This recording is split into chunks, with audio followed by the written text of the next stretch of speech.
Nous savons depuis longtemps que notre planète se réchauffe. Je viens de Bamako. Hier, la température affichait 47 degrés. Ça, c'est la température affichée, mais le ressenti fait plus de 50 degrés à Bamako. Mais aujourd'hui, les preuves sont accablantes. Les changements climatiques sont généralisés, rapides, et s'intensifient à un rythme sans précédent depuis des millénaires. Le dérèglement climatique n'est plus une menace lointaine. Il est l'un des plus grands défis de notre planète. Et pour nous, en Afrique, c'est une réalité quotidienne. Sécheresse prolongée, inondations dévastatrices, vagues de chaleur extrêmes, dégradation accélérée des terres agricoles, tous ces phénomènes climatiques frappent déjà nos sociétés, accentuent la précarité des plus vulnérables et fragilisent la paix sociale.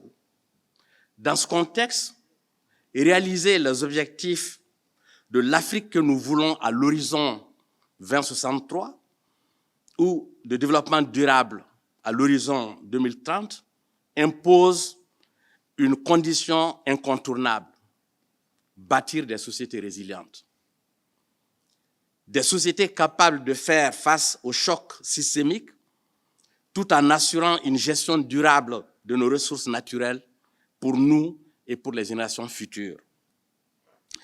Et au cœur de cette transformation se trouve une question centrale, une question géostratégique, une question géopolitique, celle de l'énergie. L'énergie est le socle de toute transformation structurelle. Elle est la condition sine qua non d'une transformation écologique réussie. Elle est un pilier de notre souveraineté économique. Car sans énergie fiable et abordable, pas de croissance économique, pas de développement, pas d'industrialisation, pas de services de base comme les hôpitaux et les écoles, et surtout pas d'innovation.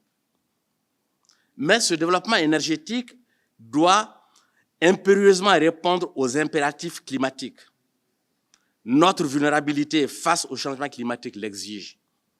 C'est pourquoi nous avons besoin d'une transition énergétique ambitieuse fondée sur 3 principes, c'est-à-dire le développement, la résilience et la justice.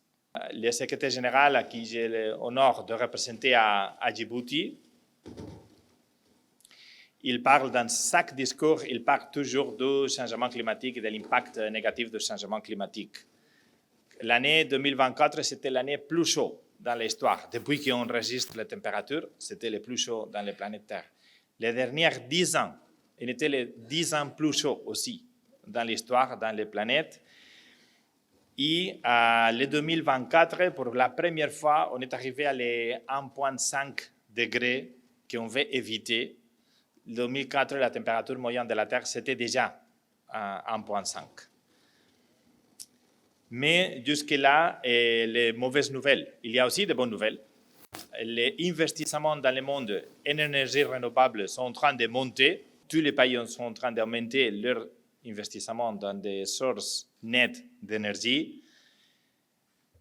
On commence à sortir de notre dépendance de brûler de pétrole pour fonctionner comme économie mondiale. Et pour moi, les meilleures nouvelles du changement climatique, c'est que tous nous, on peut faire quelque chose. Et on a des autres crises dans le monde qu'il y a très peu que nous pouvons faire. Quand on pense dans la souffrance aujourd'hui, par exemple, à Gaza, à Palestine, on pense à la souffrance à Soudan, on pense à la souffrance à Ukraine, il y a très peu qu'individuellement, chaque de nous, on peut faire. Le changement climatique, c'est différent. Chacun de nous, on peut faire quelque chose chaque jour.